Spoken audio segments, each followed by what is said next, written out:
안녕하십니까? 예, 행복한 안식일입니다. 이렇게 설교를 하는 저는 긴장이 돼서 표정이 어두운 게 이해가 되는데 우리 성도님도 한번 웃어 보실까요? 예, 우리 성도님들께서 이렇게 무섭게 쳐다보시니 제가 더 긴장이 되는 것 같습니다. 네, 우리 안식일에 우리 하나님의 말씀을 또 듣고 또 함께 나누기 위하여 오신 우리 모든 성도님들을 진심으로 환영합니다. 오늘 저는 하나님의 형상을 반사하는 사람이라는 제목으로 함께 말씀을 살펴보려고 합니다. 제가 신혼여행으로 이탈리아를 다녀오게 되었습니다. 거기에서 바티칸에 들어가게 되었는데요. 그 바티칸에 이제 성당 그 천장을 보면은 이게 이 그림이 그려져 있습니다. 잘 아시죠? 천지창조라는 그림으로 미켈란젤로의 작품입니다. 이 그림은 하나님과 아담의 만남을 주제로 그림이 그려졌는데요. 그런데 재미있는 것은 제가 저 그림을 한창 보면서 뭔가 좀 이상하다라는 느낌을 받다가 뭐가 이상한지를 찾아보니까 하나님의 모습이요, 흰 머리, 흰 수염이 그려져 있습니다. 그래서 제가 생각하는 이제 하나님은요, 완전하신 하나님이신데, 뭐 겉모습도 온전하시고 완전하신 하나님이신데, 제가 거기서 약간의 괴리감을 느끼게 되었습니다. 어떤 괴리감이냐면, 하나님도 늙으시는구나, 이런 이제 괴리감이 드는 것이죠. 아니죠, 사실은. 예. 미켈란젤로는 그때 이제 생각한 것이 우리가 하나님의 형상을 따라 만들어졌으니까 거기에서 근거하여서 상상력을 동원하여 하나님의 모습을 뭐 인자하게 그렸는지 그 속사정까지는 모르겠지만 이런 수염을 가지고 흰 머리를 이렇게 묘사함으로써 하나님을 표현하고 있습니다. 어떤 사람은요, 삼위일체 하나님께서 인간을 우리의 모양대로 창조하였다고 하여서요, 우리의 몸의 구분이 머리, 상체, 하체 이렇게 세 부분으로 나뉘어졌고, 팔도 한 부분, 두 부분, 세 부분, 다리도 하나, 둘, 셋 이렇게 나누어졌다라고 주장을 하는 사람도 있습니다. 이게 뭐 맞는지 아닌지는 저도 잘 모르겠습니다. 그러나 우리가 하나님의 형상대로라고 하는 이 표현을 통해서요, 우리는 하나님의 모습을 닮은 사람이다라고 하는 아주 큰 자부심과 또 기쁜 마음을 가지고 살아가고 있습니다. 그런데요, 우리가 정확하게 하나님의 모습을 알지는 못하지만 하나님께서 우리를 닮으신 것이 아니라 사실 정확하게 말하자면 우리가 하나님을 닮은 것이죠. 외모만 닮은 것이 아니라 하나님께서 가지고 계신 많은 모습들을 우리가 닮아왔습니다. 외모뿐 아니라 지성적인 부분, 영적인 부분, 이 모든 것을 우리는 하나님의 형상을 따라 창조된 피조물이라고 성경은 분명하게 이야기를 하고 있습니다. 그런데 인류의 범죄로 인해 인류는 하나님의 형상을 잃어버렸다라고 성경이 기록하고 있는 것입니다. 참 안타까운 일이죠. 아마 우리가 그 모습을 유지하고 있었다면 우리의 삶이 얼마나 지금 이 순간에 기쁘고 또 행복했을지 상상이 되지 않는 것입니다. 이런 우리에게 하나님께서는요, 너희가 형상을 잃어버린 것에서 끝내라 라고 말씀하지 않으십니다. 여기에서 또 한 가지 우리에게 사명을 부여하시고 명령하시는 부분이 하나님의 형상을 회복하라라고 말씀하셔요. 레위기 11장 43절에 하나님께서 이렇게 말씀하십니다. 이스라엘 백성들에게 나는 여호와 너희 하나님이라. 내가 거룩하니 너희도 몸을 구별하여 거룩하게 하라. 우리는 이 명령에 따라 성화되기 위한 삶을 추구하며 살아가고 있습니다. 그러면 우리가 어떻게 해야 하나님의 형상을 회복한 사람으로 살아갈 수 있을까? 바로 이 질문이 우리의 삶에 계속해서 던져지고 있는 것이죠. 오늘 그 해답을 함께 찾아가 보겠습니다. 오늘 해답을 찾아볼 말씀은 누가복음 18장 22절로 23절에 등장하는 젊은 부자 간원과 예수님께서 하신 대화를 통하여서 살펴보겠습니다. 누가복음 18장 22절로 23절의 말씀을 제가 봉독하겠습니다. 예수께서 이 말을 들으시고 이르시되 내게 아직도 한 가지 부족한 것이 있으니 내게 있는 것을 다 팔아 가난한 자들에게 나눠주라. 그리하면 하늘에서 내게 보좌가 있으리라. 그리고 와서 나를 따르라 하시니 그 사람이 큰 부자이므로 이 말씀을 듣고 심히 근심하더라. 아멘. 리비라는 사람을 먼저 좀 소개해 드리려고 합니다. 이 리비라는 사람은요, 채소량의 법칙을 발견한 화학자이자 또 비료 왕이라고도 불리는 사람입니다. 1840년 비료 왕이라고 불리는 리비히는 식물이 성장하기 위한 필수적인 요건에 대해서 설명을 하는데요. 그 필수적인 요건들을 어떻게 설명을 하냐면 물이 담긴 물통으로 설명을 해요. 그래서 이 물통에 이렇게 둥그렇게 물통이 있는데 지금 그림에 보시면은 앞부분에 좀 깨어져 있는 부분이 있습니다. 그러면 식물이 성장을 하기 위해서는 질소, 인산, 칼륨, 석회, 황, 탄소, 구리, 수소 등 아주 많은 물질들이 필요한데 그 물질들 중에 예를 들어서 질소가 가장 적게 있다 그러면 가장 적게 사용되는 그 요소만큼만 성장한다는 것이. 다른 것들은 아무리 많이 넘쳐난다고 하더라도 그 식물이 성장할 수 있는 한계는 가장 부족한 영양소, 그 요소의 양만큼만 성장을 할 수 있다라는 것을 밝혀내게 됩니다. 그래서 식물이 성장하기 위해서 땅에 고른 이 영양소가 분포되게 해야 된다라고 하는 그 연구 끝에 이제 비료라고 하는 물질이 발견이 되고 우리가 풍성한 수확을 얻을 수 있게 만들어졌죠. 그래서 이 리비의 채소량의 법칙을 여러 군데 이제 적용을 하는 것을 보게 됩니다. 예를 들면 이런 이제 적용을 합니다. 어떤 사람은요, 심리학자가 아마 이렇게 한 게 아닌가 싶습니다. 인품, 성격, 실력, 사회성, 건강, 도덕성, 한 사람이 성장하는 데 있어서 이 요소들이 다 필요한데 이 요소들 중에 인간도 가장 낮은 어떤 요소까지만 성장을 한다라고 이제 좀 카피해서 주장을 하는 내용들을 보게 됩니다. 맞는 말인 것 같아요. 실제로요, 서울대에 이제 공부의 전설로 불린 연세대 학생이요, 교수 연구실에 침입을 하고 기말고사 시험 문제를 도둑질하기 위해서 컴퓨터를 해킹하다가 그 자리에서 현장에서 적발된 사건이 있었습니다. 공부의 전설이었던 그는 실력 대신에 부정으로 그 성적을 얻은 것이었는데 시험지를 먼저 자기가 그 컴퓨터를 하는 실력이 있으니까요. 그 실력을 가지고 시험지를 먼저 얻은 것입니다. 그리고 그 시험지를 먼저 공부를 하고 시험을 봐서 계속 좋은 성적을 유지했던 것이죠. 어쩌면 그에게는요, 이 나무통에서 가장 많이 깨져 있던 부분이 도덕성이었던 것으로 보여집니다. 성적 제일주의 1등 신화에 매몰된 한국 교육이 가져온 국가적 나무물통의 모습이 아닌가 평가되어지는데요. 근데 이 사람이 그만큼 성장했는가 안 했는가를 둘째 치고서라도 우리는 이제 그 사람을 보면서 이 공부의 신이라고 전설이라고 불리는 이 사람의 기사를 보면서 우리는 어떤 생각을 가지게 되냐면 아이고 저렇게 뭐 공부 잘하고 좋은 데 가면 뭐해 저렇게 행동하는데 라고 하는 그 기준치가 낮아질 수밖에 없는 것이 우리가 가지고 있는 시각의 환경이라고 이야기를 하는 것이죠.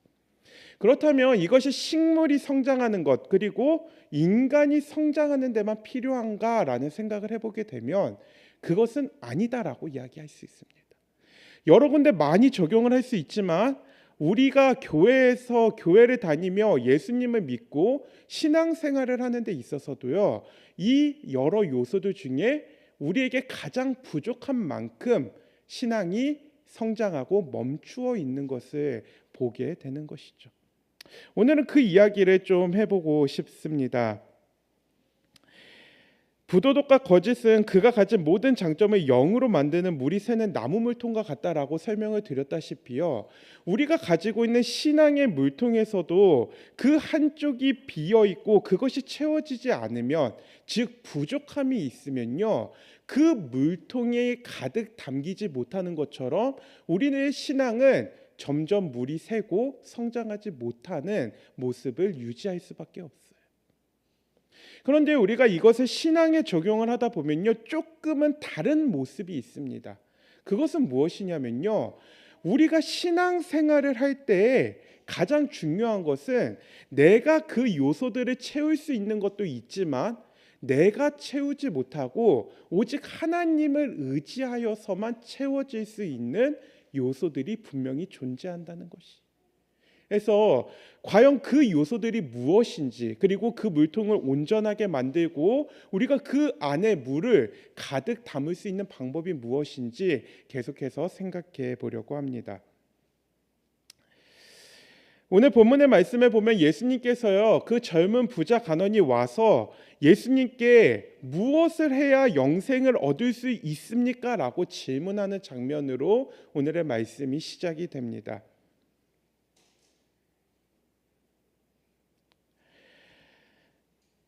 시대서만 518페이지에 보면요, 이 젊은 간원이 가지고 있던 생각에 대해서 이렇게 표현을 하고 있습니다. 이 관원은 자기 자신의 의를 높이 평가하였다. 그는 어떤 결점이 있다고 생각지는 않았으나 그러면서도 완전히 만족할 수는 없었다. 자기 자신을 볼 때요, 자기가 부족함이 없다라고 생각하는 사람이었습니다. 하나님 앞에서 나는 의롭다, 하나님께 구원받기에 충분한 사람이다라고 생각하면서 살았어요.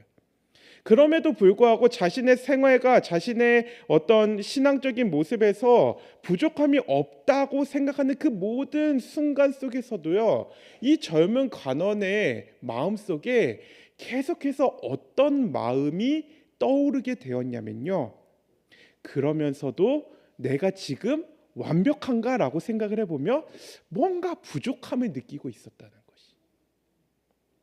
그래서 이 젊은 부자 간원이요, 예수님을 보게 되는 것입니다. 예수님을 보고요, 예수님께서요, 어린 아이를 무릎에 앉히시고 그 아이들을 위하여 축복 기도하시고 그 아이들을 오는 것을 막지 말라고 말씀하시는 그 장면을 보면서요, 이 젊은 간원이 무슨 생각을 하냐면, 나도 저 어린 아이처럼 예수님께서 축복해 주셨으면 좋겠다. 내가 지금 이 채워지지 않는 이 한 마음이 있는데 예수님께서 저 아이들처럼 나를 축복해 주시면 아마 이게 채워지지 않을까라는 생각을 갖게 되었어요. 그는 그가 갖지 못한 어떤 것의 필요를 느꼈다. 예수께서 어린 아이들을 축복하신 것처럼 그를 축복해서 그의 영혼의 필요를 만족시킬 수는 없으실까라고 고민하였다. 어쩌면요, 지금 이 자리에 있는 우리의 모습과 비슷하거나 아니면 우리의 모습보다요 더 온전한 삶을 살아가는 한 사람의 이야기.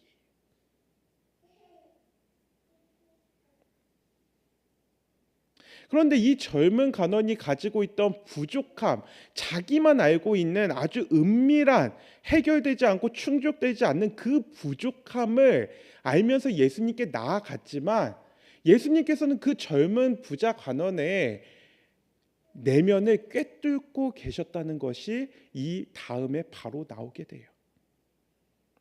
예수님께서 이러한 간원의 상태를 이미 알고 뭐라고 물어보시냐면요, 뭐라고 말씀하시냐면요, 내게 한 가지 부족한 것이 있다라고 말씀을 하십니다. 너에게 한 가지 부족한 것이 있으니 영생을 얻기 위해서는 하나님의 계명을 지켜야 할 필요가 있다고 예수님께서 말씀하셔요. 그런데 그 질문을 받고 이 젊은 간원은요, 굉장히 자신이 있습니다.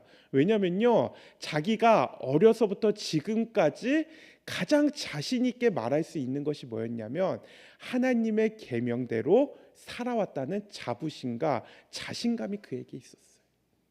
그래서 예수님께 다시 대답합니다. 예수님, 제가 어려서부터 지금까지 단 한 번도 빼지 않고 하나님의 율법을 지키며 살아왔습니다라고 이야기하는 것이. 이 말씀을 준비하면서 제가 한번 생각해 보았습니다. 나는 말할 수 있을까? 과연 나는 말할 수 있을까? 우리 성도님들께 시험을 드리지 않기 위해 비밀로 붙이도록 하겠습니다. 한번 질문해 보셔요. 나는 하나님 앞에서 하나님 내가 이 계명을 지금까지 잘 지키면서 살아왔습니다 라고 대답할 수 있는가?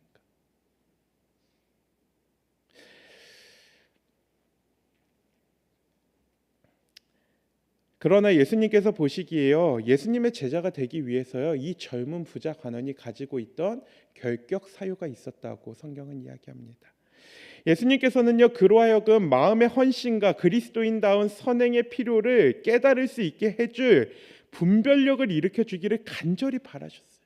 어쩌면 이 간원을 보면서 예수님께서는요, 이 젊은 부자 간원이 그 마음속에 하나님을 향한 사랑과 하나님을 생각하는 온전한 마음이 집중되었을 때요, 예수님을 도울 아주 유력한 조력자가 될 것이라고 생각하셨어요.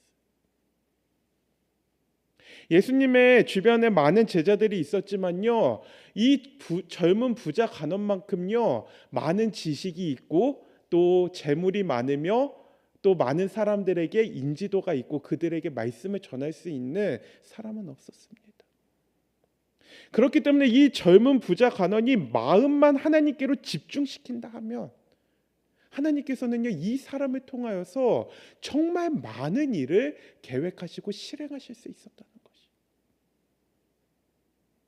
그래서 예수님께서는 그러한 마음을 계속해서 가지고서 이 젊은 부자 간원과 대화를 이어가십니다.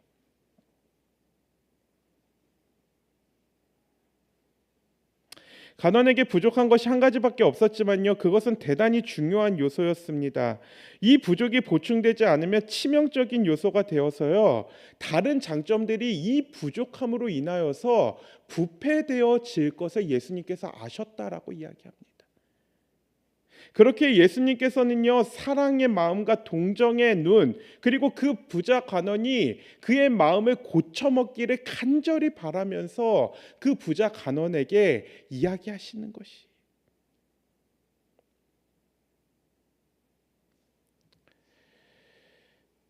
부자 간원은요, 자신의 삶에 자신에게 부족함은 없다라고 생각을 하였습니다.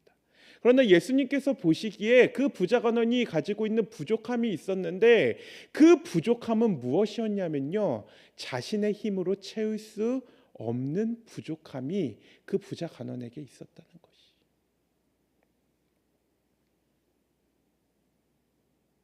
간원은 하나님의 아들이 되어서 하늘의 보화를 그리스도와 함께 상속받을 특권을 가지고 있었습니다. 그러나 그 과정에 들어가기 위해서는요, 이 간원은 예수님께서 지시는 그 십자가를 자신도 함께 져야 하는 그러한 과정의 앞에 놓여 있었어요. 간원이 생각하기에 자신이 가지고 있던 수많은 장점과 의가 이제 예수님의 요구 앞에서 선택되어지도록 지금 요청받고 있는 것이. 예수님께서는 간원이 회개하고 하나님이 입혀주시는 의를 받아들이기를 간절하게 열망하셨습니다. 자신이 가지고 있던 수많은 야망과 계획을 포기하고 오직 예수님의 제자가 되기를 선택함으로 그의 모든 삶에서 가장 최우선의 자리가 하나님이 되어주시고 하나님을 사랑하는 일이 되기를 예수님께서 계속적으로 바라시며 그 간원을 보고 계셔요.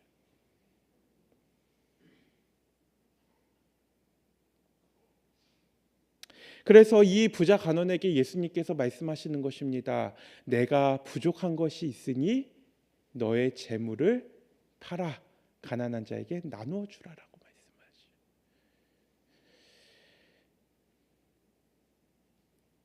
우리는 이 말씀이요, 예수님께서 이 부자 간원이요, 부자였기 때문에 부족하다라고 말씀하신 것이 아님을 잘 알고 있어요. 부자였기 때문에 그 간원이 부족한 것이 아니라요. 그 부자였기 때문에 그것으로 인하여서 상대적으로 다른 것이 부족하여졌다는 것을 예수님께서 지금 말씀하고 계시는 것입니다.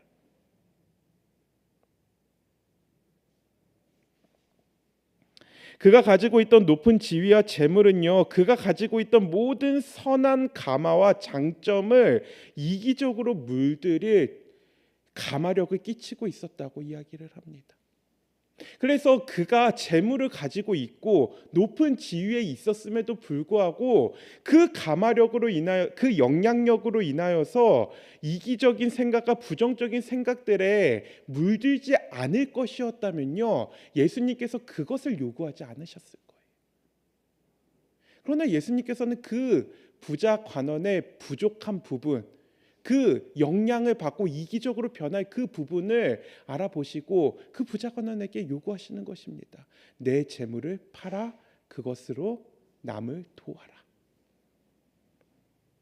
오늘 하나님을 믿기로 결심한 많은 사람들에게 예수님께서 같은 말씀을 하십니다.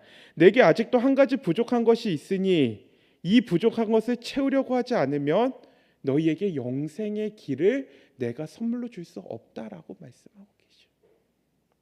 우리는요, 이 부족한 것을 채우지 않고서는요, 영생의 길에서 심한 갈증을 느끼면서요, 아무리 많은 물을 마시고 내가 채울 수 있는 수많은 그 물통에 나무들을 맞춰 간다고 하더라도 채워지지 않는 갈급함으로 이리저리 방황하게 될 것이라고 말씀하고 있는 것입니다.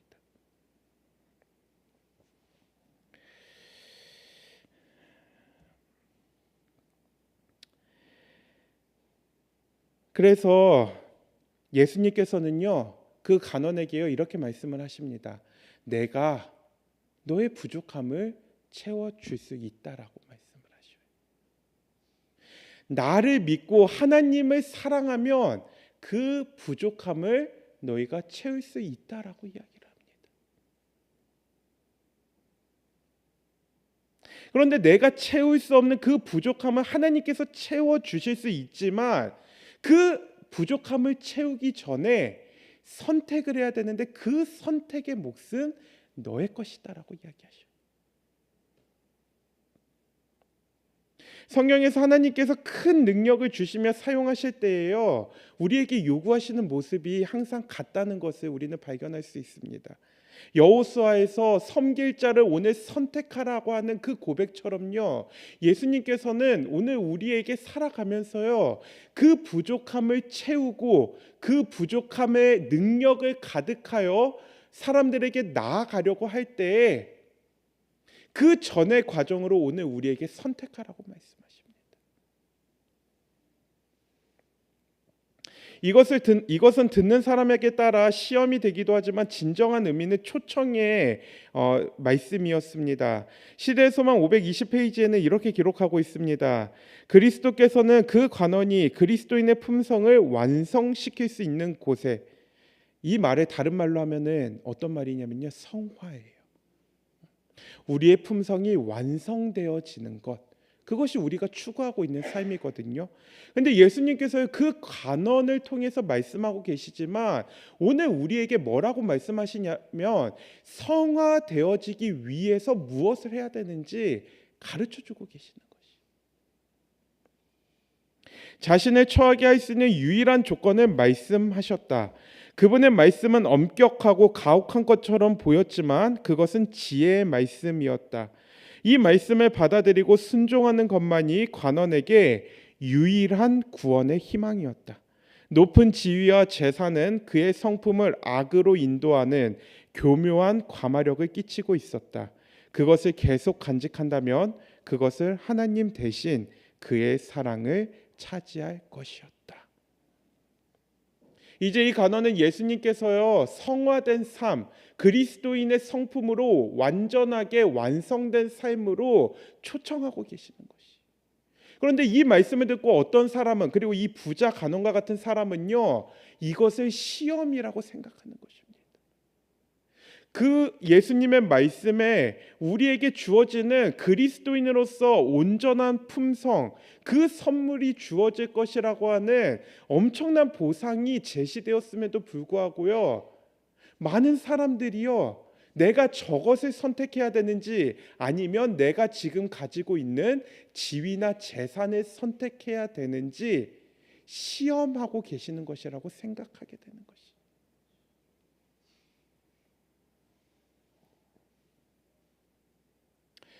성도님들은 시험이십니까? 초청이십니까? 마음속으로 대답을 하셨을 거라고 생각이 들어요. 초청이십니까? 아멘. 네. 네. 예. 네. 이런 느낌일까요? 초청장을 받고서 가야 되나 말아야 되나 고민하는 이런 느낌인가? 예, 순간적으로 생각이 들었습니다. 네, 맞습니다. 이게 어쩌면 우리가 가지고 있는 현실적인 고민이자 한계인 것 같아요. 감사합니다. 너무나 안타깝게도요, 이 부자 간원은요 선택을 합니다. 어떤 선택을 하냐면 하나님 대신에요 높은 지위와 재물을 선택해요. 이 간원은요 자신이 가진 재물을 너무나 사랑했어요. 하나님도 사랑했지만 그보다 더 비교하는 것입니다. 더 많이 재물을 사랑했어요. 이 재물을 사랑하는 마음을 해결하지 못한다면요 부자 간원은 결국 하나님을 포기해야 하는 것인데 그 하나님을 포기하겠다고 그 모습을 보이는 것입니다.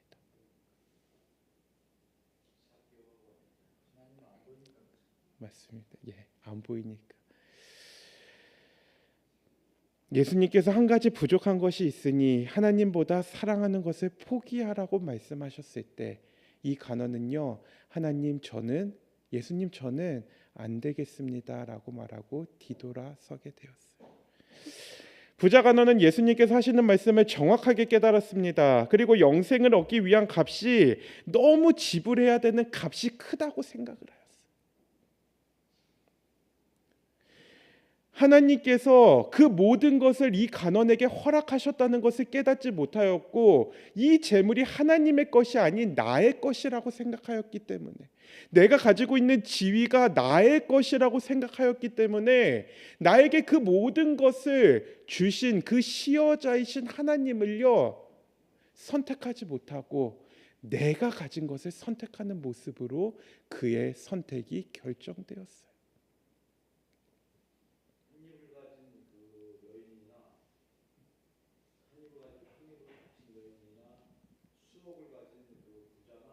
예.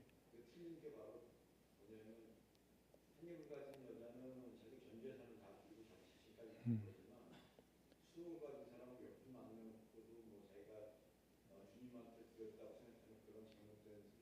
네, 감사합니다.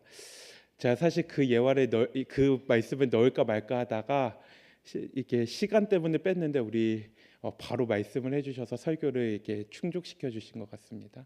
감사합니다. 맞습니다. 그 마음이 중요하다는 것을 지금 이야기하고 있는 것이. 예수님께서 이 부자 간원에게 너가 돈이 많고 너가 높은 자리에 있다 그것이 부족하다고 이야기하는 것이 아니라 지금 너에게 부족한 것은 하나님을 사랑하는 마음이 부족하다라고 이야기를 하고 있습니다. 그렇기 때문에요 간원이 예수님께 한 대답은요 거짓말이었어요.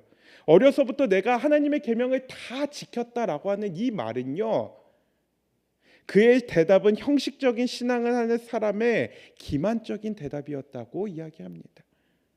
그는 자신의 가장 중요한 것은 재물이라는 우상으로 보여주었습니다. 재물이 그의 첫 자리를 지키고 있는 동안요 하나님께서 제시해 주신 그 계명은 지켜질 수 없는 것이었고 하나님께서는요 더 이상 이 간원을 위해서 일하실 수 없었어요.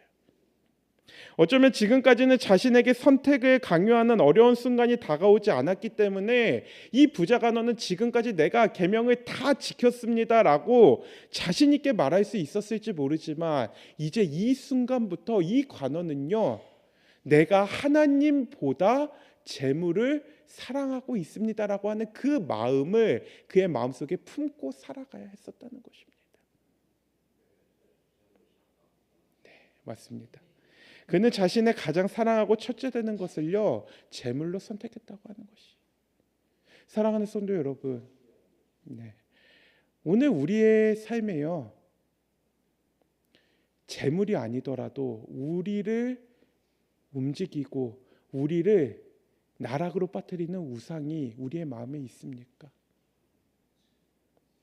만약 그 마음이 있다면 예수님께서 오늘 우리에게 똑같은 질문을 하고 계십니다. 너의 마음속에 있는 그 우상이 있기 때문에, 그 부족함 때문에 하나님께서 온전히 그 능력을 부어주시지 못하고 너의 성장이 거기서 멈췄다라고 이야기하고 계십니다.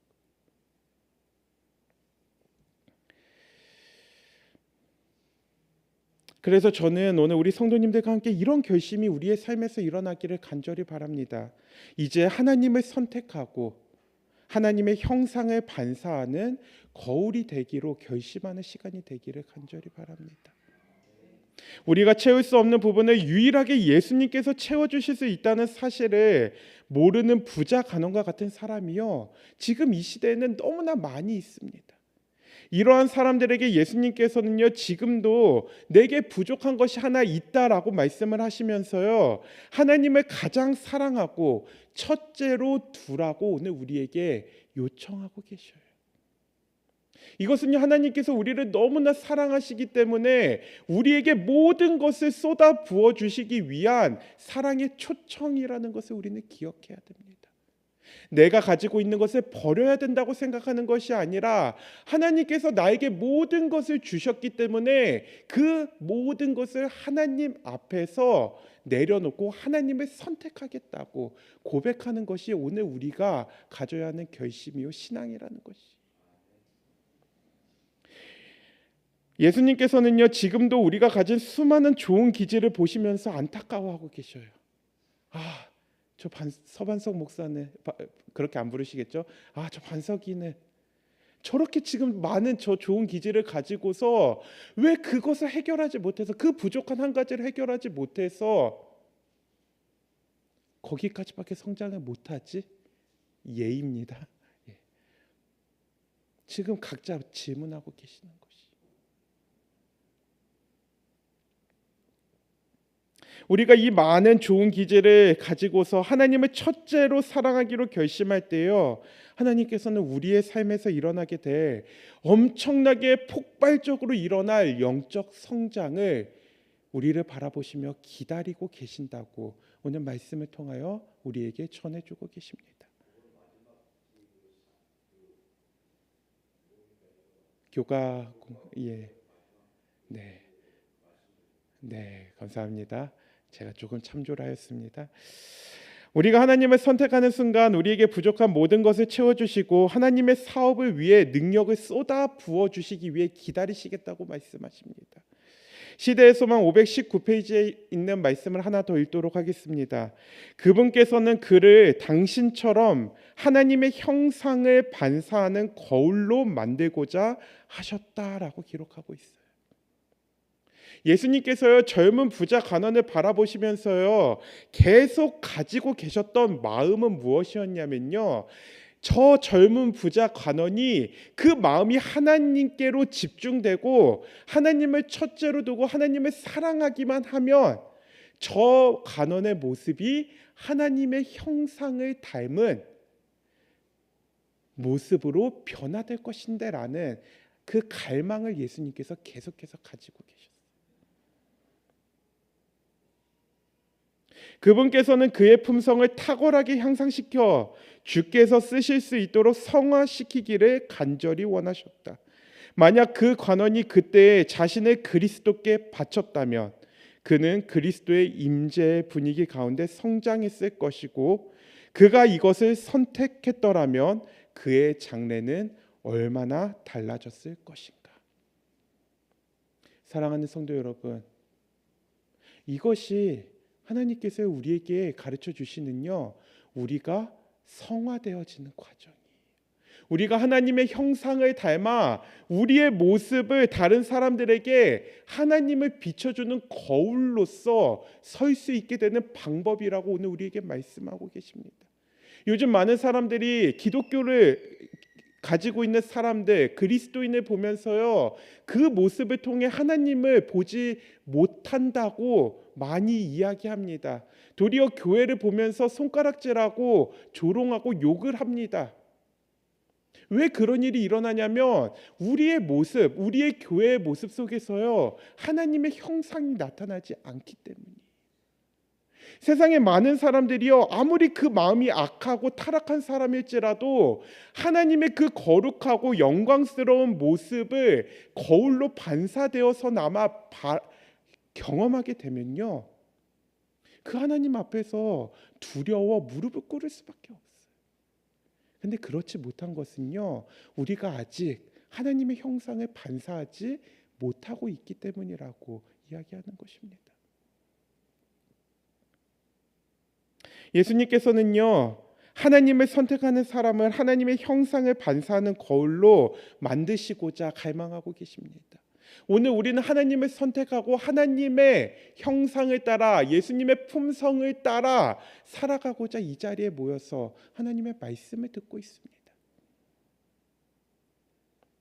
이제 나의 부족함을 온전히 채워주시며 향상된 품성으로 성화된 삶을 살도록 초청하시는 그 예수님의 말씀이요, 우리의 마음에 움직임을 주고 우리도 스스로 움직이기로 결심해야 되는 때인 것이에요. 지난주 화요일 제가 정말 희한한 꿈을 하나 꾸게 되었습니다. 어떤 꿈을 꾸었냐면요,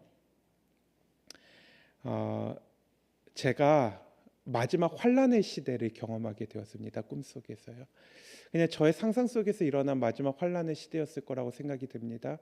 이제 교회가 핍박을 받고 저에게도 그 핍박이 다가와서요, 제가 그 상황 때문에요, 목회하고 제가 가지고 있는 모든 것을 버려두고 이제 저의 가족, 그 하연이와 저의 아내만 딱 데리고서요, 깊은 산속 골짜기에 들어갔습니다.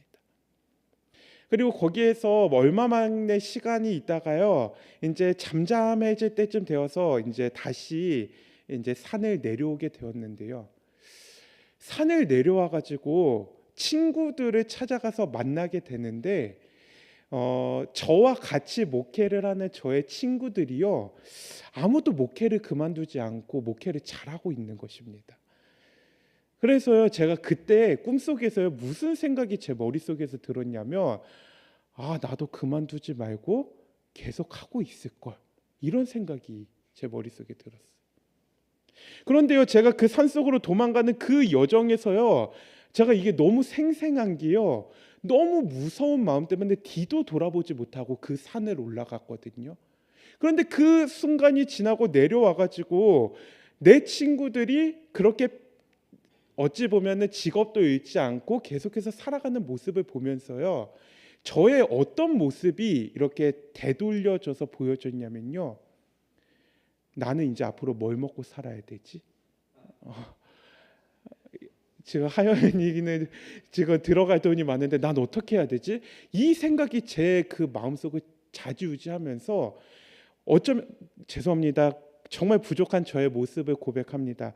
산속으로 올라갔을 때 그 두려움만큼이나 같은 두려움이요, 그 걱정을 하면서 같이 일어나는 것을 제가 꿈을 꾸게 되었어요. 당연한 감사, 이해해 주셔서 감사합니다. 그렇습니다. 우리가요, 하나님께로, 하나님을 최우선에 두고 하나님께서 내 모든 문제를 해결해 주시겠다고 결심하지 않으면요, 우리는 매 순간 흔들릴 수밖에 없어요. 우리의 마음은 갈대처럼 쓸려 나가면서요, 뿌리 뽑히고 그곳에서 하나님의 말씀이 아닌 부정적인 생각들이 계속해서 자라나서요, 우리는 그 삶 속에 잠식될 수밖에 없다고 이야기하고 있는 것입니다.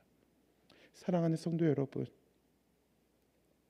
오늘 우리는 이제 예수님을 선택하고 그 예수님의 능력에 따라서 하나님의 형상을 닮은 하나님의 도구로 살아가기를 결심하시지 않으시겠습니까? 배 한 척이 파선하여 구조선이 달려왔습니다. 밧줄을 던져주면서 그 줄을 붙잡고 옮겨 타라고 했는데요, 모든 사람들이 자신이 가지고 있던 짐을 다 벗어 던지고, 옷도 거추장스러우니까 위에 옷까지 다 벗어 던지면서 그 줄을 붙잡고 배 위로 올라갔습니다. 그런데요, 어떤 한 사람이요, 금 조끼를 입고 있었어요. 그래서 그 황금 조끼를 입고요, 이거를 도저히 버리지 못하여서 그 줄을 잡고 올라가려고 하는데 자꾸만 그 몸이 무거워서 물속으로 들어가 빠지는 것입니다.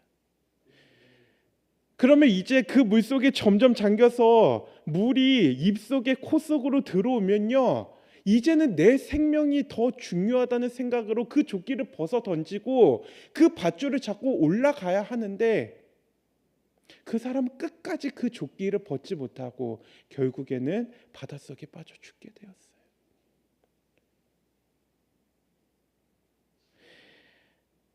영생을 위해 준비를 하고 있는 우리에게요, 예수님께서요, 가지고 있는 거 다 벗으라고 말씀하셔요.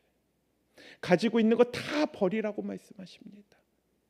근데 그 버리라고 하시는 말씀이요, 버린 다음에 너가 알아서 해가 아니라요, 다시 그대로 다 채워주시겠다는 것이. 이 물에 빠진 사람이요, 옷을 다 벗고 간다고 하여서요, 밧줄을 잡고 그 배에 올라갔을 때 그 배에 있는 사람들이요, 자신이 입고 있는 옷이라도 덮어주고 따뜻하게 해주지 않겠습니까? 그런데 하물며 그 배의 선장이신 예수님께서요, 우리가 가지고 있던 것을 다 버리고 올라왔다고 하여서 그 배에 계속 있게 하지 않으시고 다른 곳으로 보내버리시지는 않으신다고 하는 것이 오늘 우리에게 주시는 말씀입니다.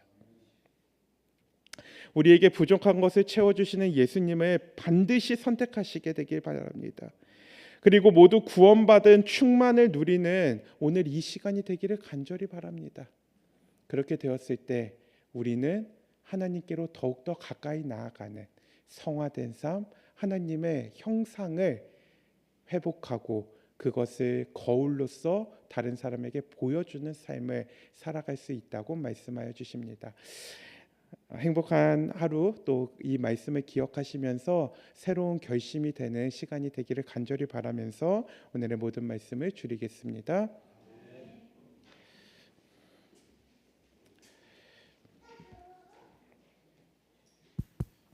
네, 말씀을 기억하시면서 일어나셔서 마치는 참이 452장 부르시겠습니다.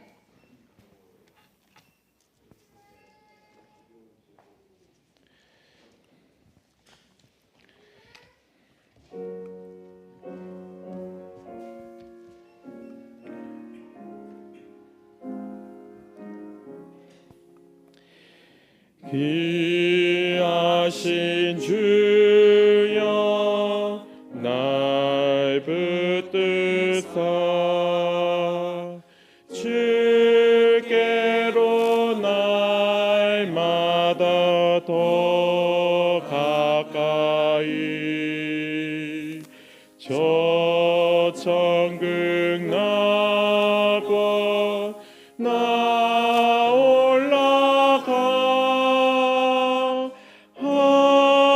주의 품 안에 늘 안기어 영생의 복 받기 원합니다. 드리올 재물 나 없어도 날마다 주께로 더 가까이 내 죄를 주께